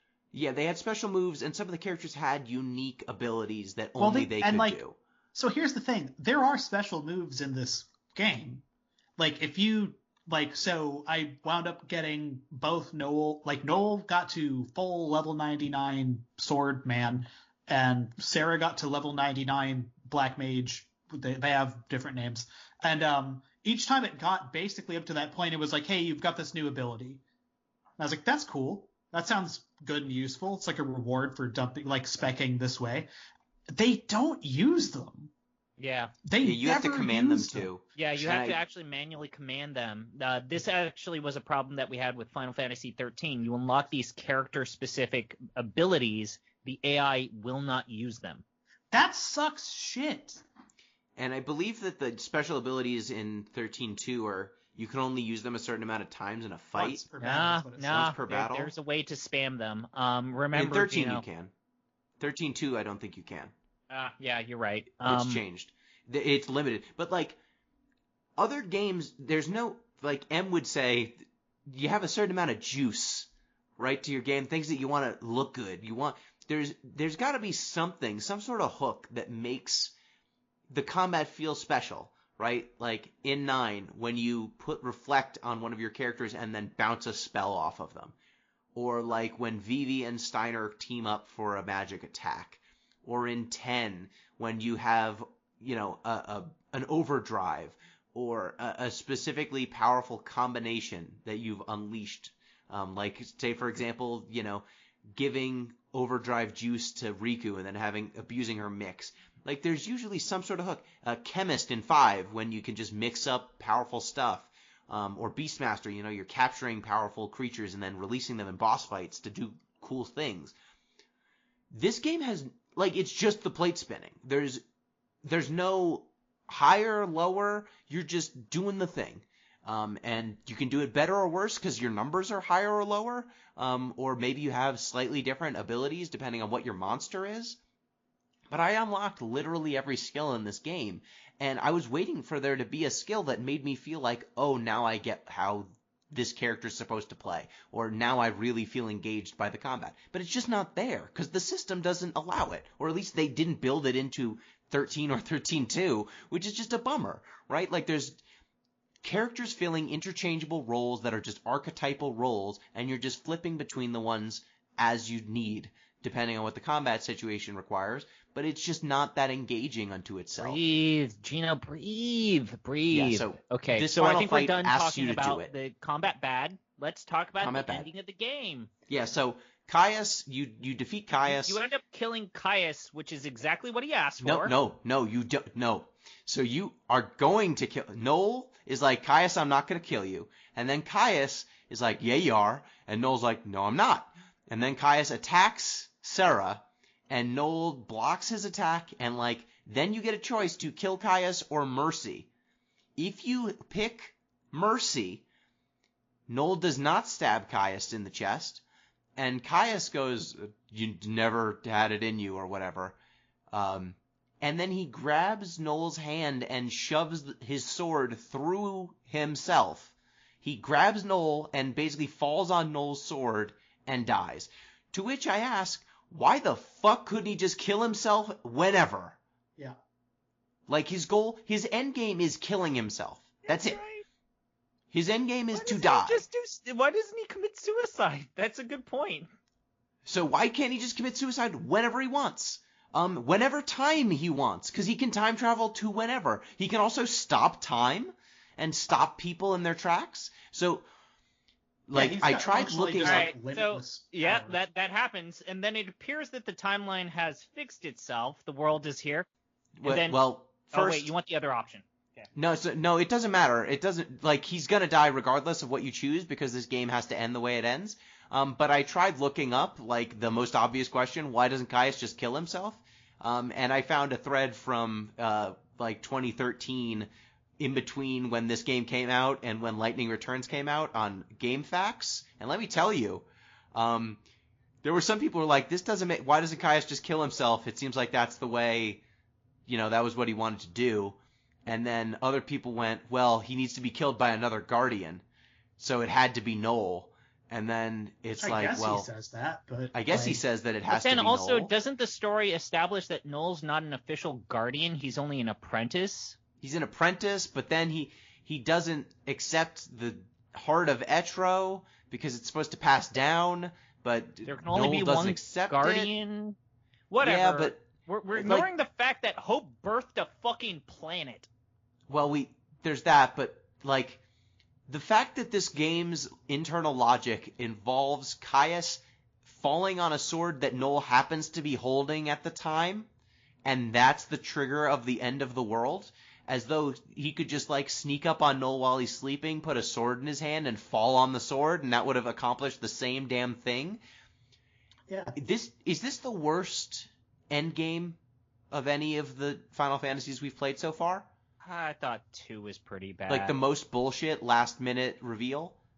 Oh, like story wise? I don't know. Gino, I know. I don't. Necron showing up at the end of 9. Look, I was gonna say that. I think that Necron showing up on 9 is probably worse. I mean, Necron showing up, he's just a final boss after the Yeah, but Kuja it's fight. totally pointless. It doesn't even play into the game's strengths. It doesn't, but it's like it's a weird final boss that shows up. It's not. At least what you could say here is that everything plays into the game's ending, which you can't say the same about Necron. I don't want to have this conversation again, Gino. Can we just? I know, but Caius falling on his sword. It's so anticlimactic. The characters see it coming I don't from know, a million man. miles away. Like, so it's like, oh yay, everything's great, everything's good. Hope Yeah. birthed the planet like it's Chrono Cross, and then it's like, oh yeah, that's right, I was question. a fucking seer and I saw the future too many times. Guess I'm gonna die. Well, there's a few just bananas things that happen after the sequence with Caius. The important thing, just like the chef's kiss moment, is like Caius comes back, not actually dead. Valhalla starts to collapse. The reality starts to just basically Ouroboros itself. Lightning shows up, and then it's like, this is some bad shit. I guess I'm gonna put myself into crystal stasis and sleep until it's time for me to be summoned again, so as that I can save Sarah once again. Smash cuts black, then you get the credits. No. There are more plot holes we haven't even discussed. This is 500 AF. How the fuck did Hope and everyone get 100 years into the future again? After he gets to 400, he said, well, our time travel thing ran out. We can't do that again. And then it's 100 years in the future again, and everyone's there. Not only is everyone there, Saz is there, Dodge is there. Saz being there is hysterical. Snow, I think, is there. Like, every character from 13 somehow got to 500 AF. They don't explain how any of them got there. They're all plot essential. Like, Saz is a pilot now, and Dodge is a pilot. Take a breath. None of it makes sense. Like, it doesn't. They just decide everyone needs to be at this moment so that they can be in 13-3. And it's just the laziest shit. It's fucking lazy. They came up with rules for how Hope got to 400, and then they throw them out and come up with another shitty one-time explanation for how we get to 500, I'm sure. And it just, none of it holds together. None of it makes any sense. But even then, Gino, let's say that you like the world of Final Fantasy XIII. Let me just... Actually, it might be 400 AF that they go back to, not 500 at the end of the game, so I don't want to get that call out. It still makes no sense that Saz and Dodge got to 400 AF. My point stands there. No sense. Let's say that you like the world of Final Fantasy XIII. The balls Those of this people don't game exist. Ending with a non-ending, a cliffhanger, like, Yeah. You're gonna have to play the next game to see the ending to this thing that we build as the final conclusion of this fucking epic, like, is, like, completely and totally reprehensible. The fact that they kill a character that you've been following for this entire journey, that the bad guy technically wins, like, the Empire Strikes Back, but not satisfying at all, with no sense of hope. Like, I'm just gonna go into crystal stasis and someone wake me up so as that I can unfuck the world. Like, it's just, like, it undermined, like, it's like a certain lack of confidence in their own story that they told, in a way, when they're like, yeah, it's okay, we'll take care of this in the next one. Yeah. Like... Yeah, and I mean... They completely threw out most of their cosmology from the first game to make the second game. The third game, who knows if I know that Etro and all that stuff is going to keep coming up. Yeah. Well, I mean, and then they take that and then they blow up literally all time and everything. Yeah. At the end of this one. So the third one may as well just takes place in, like, a Denny's. Yeah. So, like, which it's if you actually cared about the characters in 13, which I don't. Could you imagine playing this game and then having all the characters you care about die at the end of it? This game gives, like, most of them no story, if any. Like, they're mostly just there to explain plot. And then the game at the end kills them as though I'm supposed to care about them. Like, right? Like, oh man, the world of 13's ruined. What a tragedy. Good. All right, good. So let's rank this motherfucker. Yep, let's rank this thing. Go over the list, Gino. Skip the list. That's the ending of Final Fantasy XIII-2. I want to say before we even start this that I like you both and I respect your opinions a lot. Okay, I will echo. Yeah, we I don't think we agree on this really at all, but we're all just having fun. It's all fun. I think we all agree on the region. It's just the actual spot on the list where it will end up that is review the list from top to bottom. So the best Final Fantasy from top is Final Fantasy IX, which Jeff is playing right now.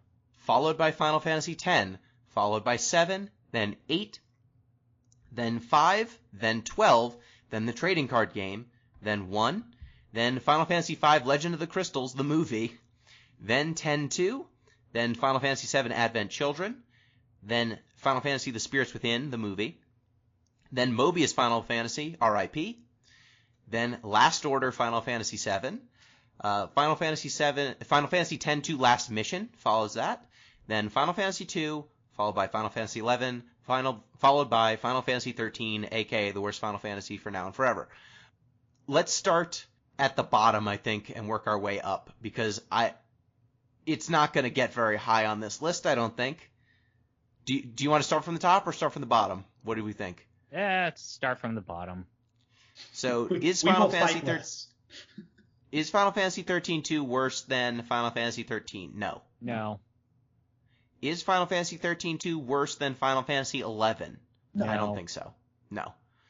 Is Final Fantasy XIII-2 worse than Final Fantasy II? No. No. No. Is it worse than Final Fantasy X-2 Last Mission? No. No. No. You think Is so? it worse than Last Order Final Fantasy? No. Probably not. Is it worse than Mobius Final Fantasy? No. No. No. Gino, They it's a both Skinner have- box. It's a literal Skinner box. I know, that's it's a meant to literal suck- Skinner box. It's a Skinner box that you can put as much or as little time into as you want, though. Fine. I can agree with that. It's not a good game. Mobius is not a good game. R.I.P. Is it worse than Final Fantasy The Spirits Within, the other thing that almost bankrupted Square Enix? Yes. We think that it's better than Spirits Within. Yes. Steve Buscemi's in The Spirits Within. I would place this. I chuckled and laughed, and there are parts of this game that are actually well done, and there are parts of this game that play into its strengths. At no point when we watched Spirits Within did I ever say, this is really Square Enix playing to their strengths. Okay, fair enough. You've convinced me. Is it better than Final Fantasy VII Advent Children? No. No, it is not, Jeff? No, it is not. That is what I think Advent Children is better than this. I would personally put this below the Spirits Within. What? I'm fine with putting it below Spirits Within as well. I think What? this is where it rumbles. I don't think it's better than 10-2. I don't think it's better. So Advent Children is just depending on which version you've watched. I will give it Advent Children. I struggle to put it below Spirits Within just because they're like individual scenes and moments that are so wacky and crazy and cool.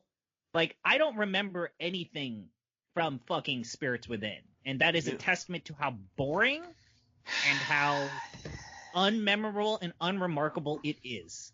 Steve Buscemi's in it. I think I'm okay with that. I'm fine with that. I just can't conscience this being above Advent No, Children. I I don't think think that Advent Children's a good movie. Here's the thing, Gino. I'll actually borrow something that you say.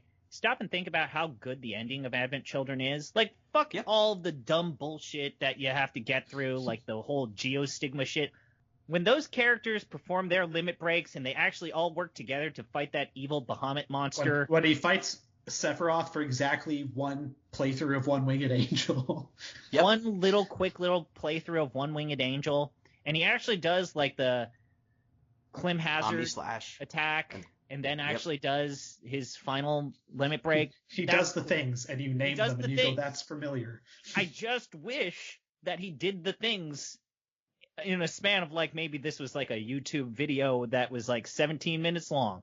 But it's not. There's But an whatever. AMV cut of Advent Children that's amazing. I love Reno and Rude doing their stupid moves, just like clam up. Like, other people run up walls, they clamber up. I like their fights on motorcycles. The motorcycle fights are fun. There's nothing in this that's as high as any of those moments. Advent Children, then 13-2, then Spirits Within is what I am proposing. I agree. I'm fine with that. I think The Spirits Within is a like C action movie. This game it offends me on a storytelling level in a pretty significant way, and I think that the 13 games might be the two worst stories of any of these Final Fantasies that we've played, other than like one just being, dead simple. I don't know, and that's man. upsetting. I think that we've got rose-tinted glasses when we think about OG Final Fantasy II. I think 2 at least has a story that I can explain from start to finish. Though, that game is busted, and I hate it. I'm not proposing putting it that low. I just think that Final Fantasy XIII combat with a slightly more tolerable story. Which, I mean, just to kind of like spoil it, it's a goddamn miracle that the same team that made this game in 13 went on to make 7 Remake, which is a spoiler for an upcoming podcast. But stop and think about that, Gino. Oh, yeah. The same exact team that made this game made 7 Remake.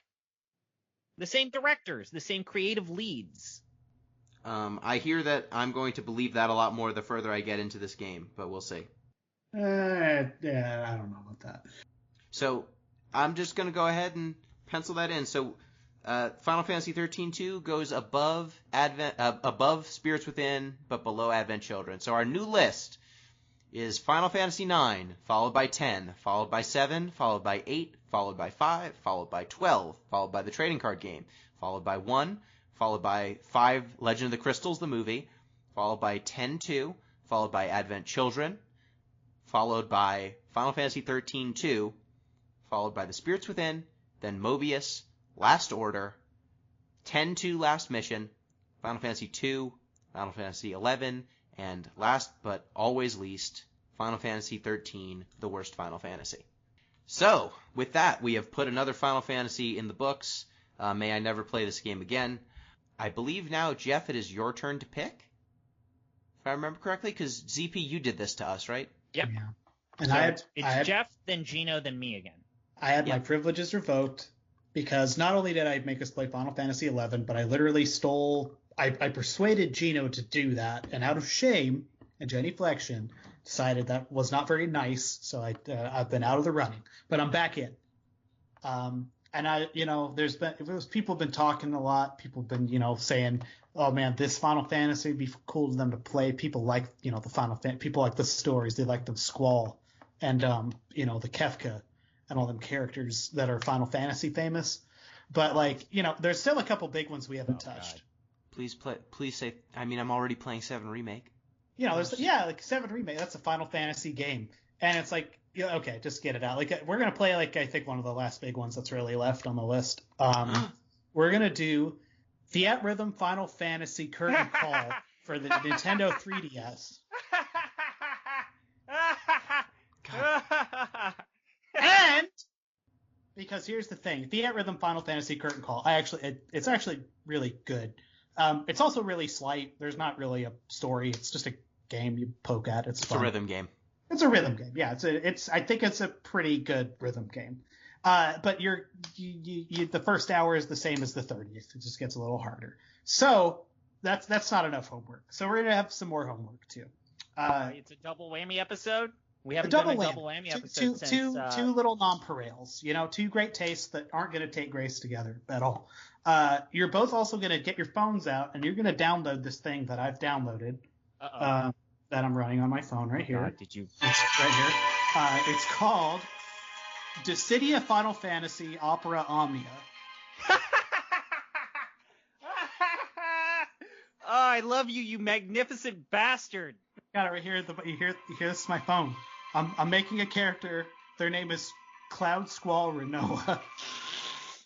It's a 16 character limit, and I can choose different skins. I can be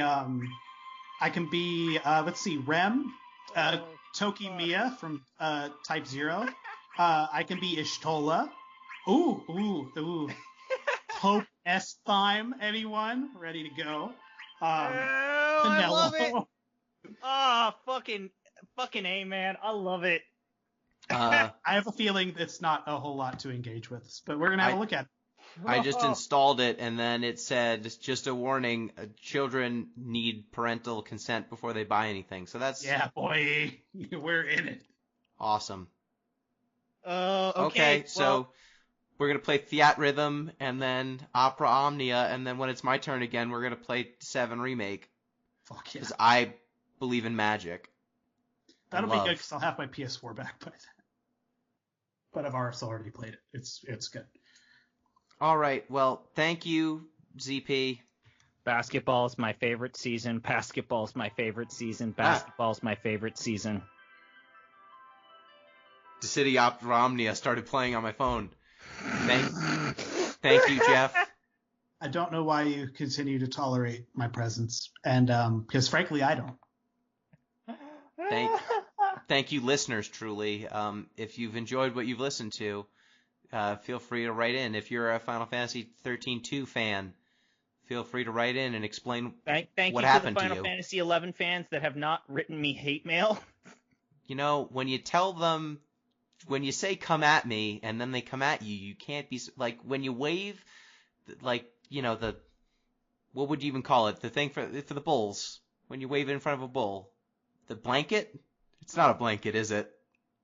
You should know this. You're Mediterranean. When you bandolier. It's not a bandolier. When you wave your crocheted blanket in front of a bull and it charges you, you can't be surprised or mad. That would be cute. All right. Well, if you want to get in touch with the show, you can do so at Deep Listens Pod on Twitter, deeplistens.libsyn.com. We've got comment sections and deeplistenspodcast@gmail.com. You can also support the show on patreon.com/deeplistens. Till next time, peace. I'll talk to y'all later. I need to get a 3DS now. Monsters. Wait, I thought you had one. I don't. That's the whole Get a reason I did 2DS, that. you'll save some money, Gino. I thought... I did I'll not eventually do that need to you, one dude. for other things like this. Well, sure, but now I feel I'll like see if an it's ass. available on something else. I'm telling you it's not. Bro, I didn't mean to do that. I thought you had one.